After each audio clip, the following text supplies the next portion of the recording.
would like to specially mention the members of the Command Group of Health Service, pati na rin ang lahat ng mga doctors, lahat ng mga officers na nandito ngayon, men and women of the health service. Mas malakas na palakpak. Especially to the members of the media, ladies and gentlemen, pati na rin po kung nakikinig sa atin, yung ating dalawang sugatang magiting at mga dakilang membro ng Philippine National Police, ang kanilang mga may bahay. Sa lahat po nanonood online, magandang hapon po muli. At salamat po sa inyong pagdating dito po sa ating press briefing na maikli lamang naman. Kaya nyo pong basahin ko muna ang aking pahayag. We honor today 3 of our brothers in arms who died, 9 police personnel who were wounded, and 2 others who were unharmed in another episode of criminal violence by the local communist terrorist movement in an aid caravan in Magsaysay, Occidental Mindoro yesterday.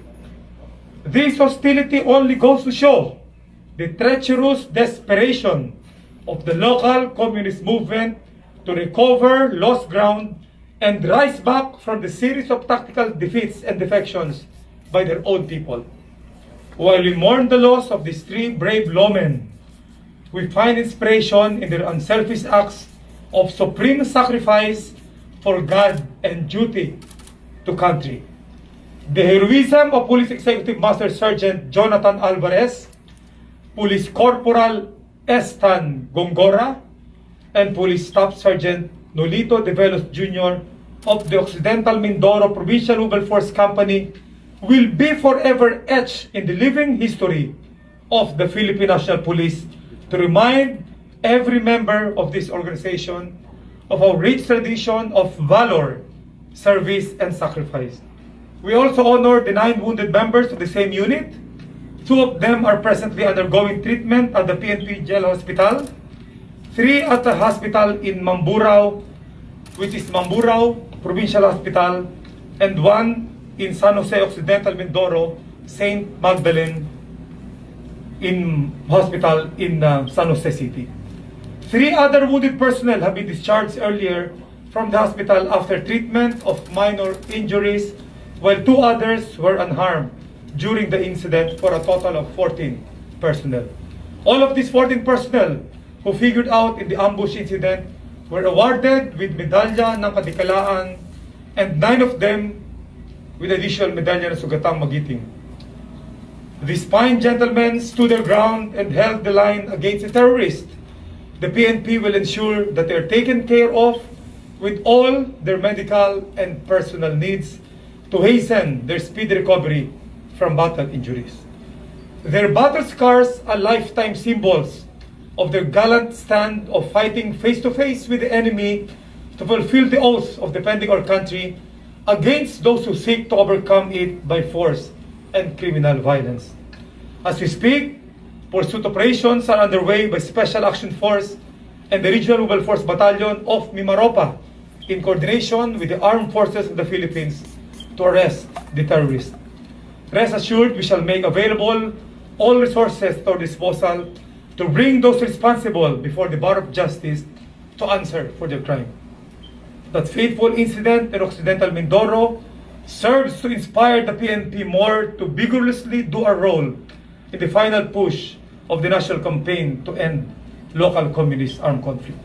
Maraming salamat. Thank you very much, sir. And now, the Chief PNP is ready to answer the questions from our friends from the media. Starting off with Ms. Weng Hidalgo from ABS-CBN. Go ahead, ma'am.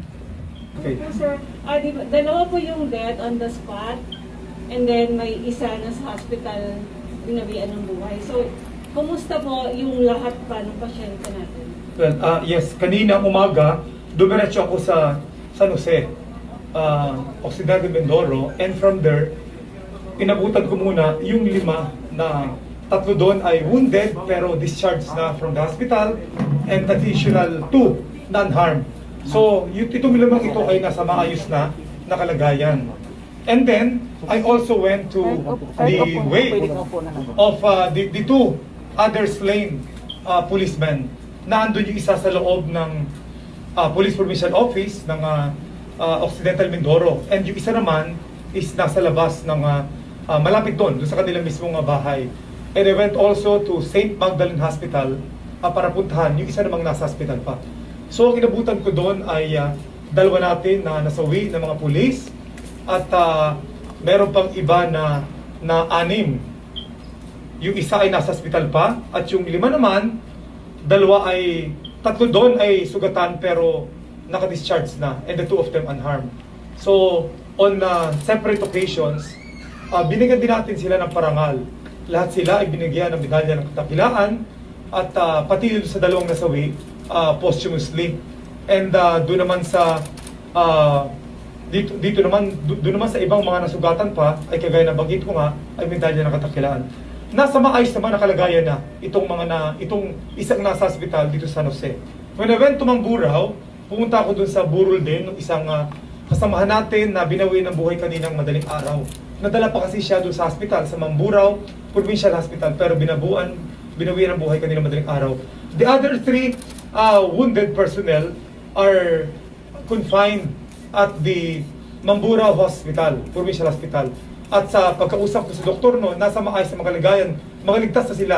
Pero ang isa na meron kailangan dalhin dito sa atin, parang may mga buto ata na nadurog din, and ang advice for him is they will coordinate with the health service for him to be brought here after na makapag-settle down.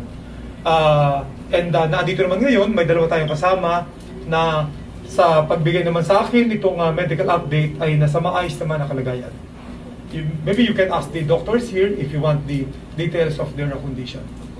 So, question sir, gaano po ba kalayo yung site mula dun sa activity area para hindi po na-secure yung daanan po ba? Gaano po ba siya kalayo? Yun kasing area ay isang barangay sa San Jose.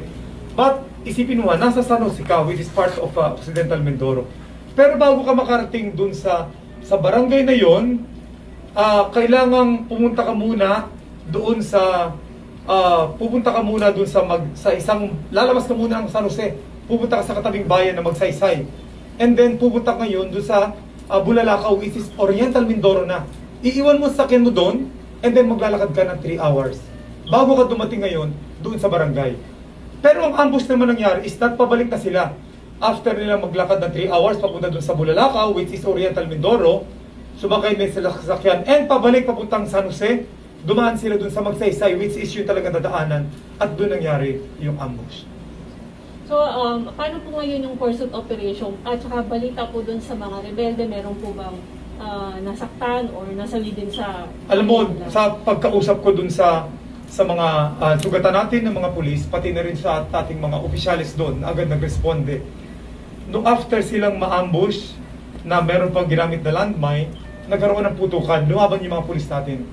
In fact, naka-recover tayo ng isang M16 from the terrorist as well as iba pa mga gamit nila. At kompleto naman yung ating mga baril. Meaning to say, talaga nagkaroon ng barilan at pinurso nila itong mga ito. So, doon, base rin sa pahayag ng mga opisyal nakita natin doon, pati na rin sila, nakita natin doon yung talagang will to fight against enemy, even though talagang it was a treacherous act na sila inambush using landmine. May nakausap din tayo doon na talagang just like the other, yung modus ng ambush na may hinarang na iba at ginamitan ng landmine. Kumbaga, napaganda.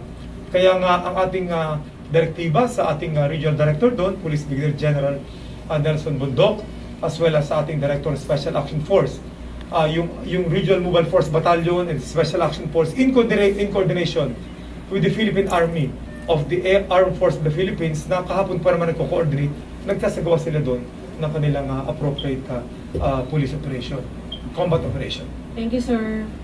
Thank you, ma'am. And now may we request Mr. Rodrigo Lagusa Jr. from PTV4, rather. Good morning, sir. Good afternoon, sir. Pagilihan lang, sir, na-stop yung tropa na ng police natin dahil may landmine, then doon nagkaroon ng putukan. Tama ba? Tama. Bali ambush site, and then putukan at saka may landmine sa unahan. Actually, yung landmine pumutok hindi mismo doon sa sasakyan. Accordingly, parang nagkaroon ng namuto kagad. Kaya nga, itong driver ngayon, naitabi niya kagad. Kung nagkataon na ang initial explosion, initial attack is landmine, ay talagang delikado yung tropa natin doon. So, kaya nga nagkaroon ng retaliation and the firefight that lasted for at least an hour. Yung particular na lugar natin, sir, kung saan binagtas nitong ating mga kapulisan na pabalik na sila, how's the situation po when it comes to the presence of NPA there po? Lagi bang nandun sila or nagkatawan lang? Ano po? Alam mo kasi, itong mga kalaban, sa umaga, alam natin, nakikihalubilo. In normal days, nakahalubilo sila sa ating pamayanan. At kung meron silang gagawing armed operation, saka sila mag-ipon-ipon. Kukuha ng mga tao sa iba't lugar, at doon na kailangan natin palakasin ang ating intelligence monitoring. That is why sa ating kasi, di ba, sa ating programa na Revitalize Pulis sa Barangay, ito yung ating pakipag-ugnayan sa barangay para ma-feel nila yung presence natin. Yun ang ating itinutulak. In fact, itong activity na ito, this was a 3-day activity. 26, 27, 28, last in 28 pa uwi na. Organized by the provincial local government, led by the governor. Pumunta doon din nila yung mga agencies natin doon para magbigay ng 4Ps, andun magbigay ng PhilHealth, magbigay ng iba pang mga ayuda at serbisyo, at sinabay ng pulis natin sa parang nagdala sila ng mga for barangayanihan na may share doon. Bumunta sila doon, nagstay sila, natulog ng dalawang gabi after maglakad ng 3 hours. At yun, pagbalik nila, doon nangyari. Meaning to say, itong ating ginagawa actually is more on police community relations activity. Well, of course, in support to the local government. At nakita natin itong treachery ng ating mga kababayan na isinagawa sa ating hanay. Dun sa, last na lang sir, no, dun sa ambush na nangyari, were they overpower po? Madami ba daw sobra yung, o ilang ever sa intel na sir, gano'ng kadami itong umambush sa kanila? Well, according to the information given to us by the regional director, at least 50. Pag sinabi kasi gano'n, parang estimate lang nila. But of course, syempre yan, pag magsasagawa sila ng kanilang plant operation, kahit naman sa atin, dapat mas marami sila. Gano'n naman talaga ang sistema. Lalo sa mga ambush case na ginagawa nilang yun. At naghahanap sila na makajusin na lugar. Ako, ito gusto ko na i-share sa inyo kasi when my first assignment when I graduated from the PMA is with the Recom 4. Wala pa noon na Calabarzon in Maropa. That was 1987. And Philippines Constabulary. And in 1998, I was with the regional RSAF, Regional Special Action Force, and I was assigned in Mindoro during that time, yung Task Force Tamarao. And then yung area na katapat na yun, isa Bulalakaw, yung katapat na yun, the same area when we were ambushed also. Almost kaya kanina nga, nung ina-explain nyo, nakita ko na parehong yung sitwasyon, meaning to say, pati yung mga landmine na ginamit. Fortunately, during that time, walang nasawi, pero may mga nasugatan din. Ang point natin is that, how many? More than 3 decades since then, still ganyan pa rin nangyari. Hindi na-develop yung area, 3 hours na nilalakad. Isipin mo, isang barangay sa loob ng San Jose, which is the capital city or town of that province. And yet, before you go to that the specific barangay, you have to go out to nearby municipality, and then to cross the border, going to another province. Iwanan sa akin maglalakad ng 3 hours, di ba? Only because of this, yung mga insurgency na hanggang ngayon na andyan pa. Kaya nga itong ating pagkakataon ngayon, that our government through our president, yung talagang binubuhos to the barangay development program na once and for all, talagang magkaisa na magkasama-sama. And what happened today or yesterday will not deter us to continue what we're doing, to continue engaging with the public, with the people that we serve, kagaya ng ginagawa natin.